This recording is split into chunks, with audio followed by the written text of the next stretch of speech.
Hello friends, welcome back to our channel.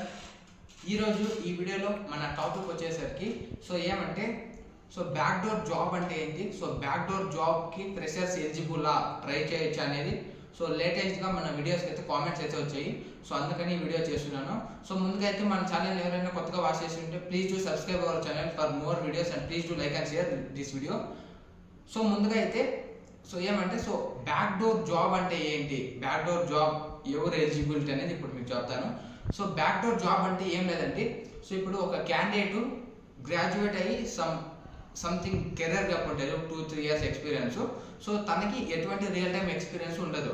తను IT ఇండస్ట్రీలోకి get it అవ్వాలి అంటే ఒక జాబ్కి తనకి ఎక్స్పీరియన్స్ కావాలి. ఆ ఎక్స్పీరియన్స్ ఫుల్ఫిల్ కావాలంటే థర్డ్ పార్టీ నుండి సమ్ ఎగ్జిస్టీ కంపెనీస్ నుండి ఎక్స్పీరియన్స్ తీసుకుంటారు. మీరు బ్యాక్ డోర్ జాబ్స్కి ట్రై చేయాలంటే సర్టెన్ ఇయర్స్ లేదా సర్టెన్ మంత్స్ మీకు గ్యాప్ ఉండాలి డిగ్రీకి యాజ్ వెల్ యాజ్ మీరు ట్రై చేసే జాబ్కి. ఇప్పుడు మీరున్న కరెంట్ సిచ్యువేషన్కి సంథింగ్ ఇయర్స్ అయితే గ్యాప్ ఉండాలి మీకు. దాన్ని బ్యాక్ డోర్ జాబ్ అంటారు, ఓకేనా.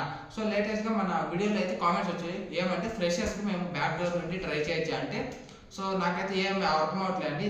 మీరు ఫ్రెషర్స్ అయితే ఎలా ట్రై చేస్తారో నాకైతే అర్థం అవట్లేదు. ఇప్పుడు ఎగ్జాంపుల్ మీరు 2024లో మీరు గ్రాడ్యుయేట్ అయితే మీరు ఎలా ట్రై చేస్తారో నాకు అర్థం అవట్లేదు. ఎందుకంటే 2024లో పాస్ అవుట్ అయితే మీకు ఎటువంటి గ్యాప్ ఉండదు. ఏదైనా ఎక్స్పీరియన్స్ పెట్టడానికి కూడా మిడిల్లో మీకు ఎటువంటి గ్యాప్ ఉండదు. మీరు ఎలా పెడతారో నాకైతే అర్థం అవట్లేదు. ఫ్రెషర్స్కి అయితే బ్యాక్ డోర్ జాబ్స్కి ఎలిజిబుల్ అవ్వరండి. ఇదండి మీకు ఇంటర్ వీడియోలో మీకు చెప్తాల్సుకుంటే. Thanks for watching this video.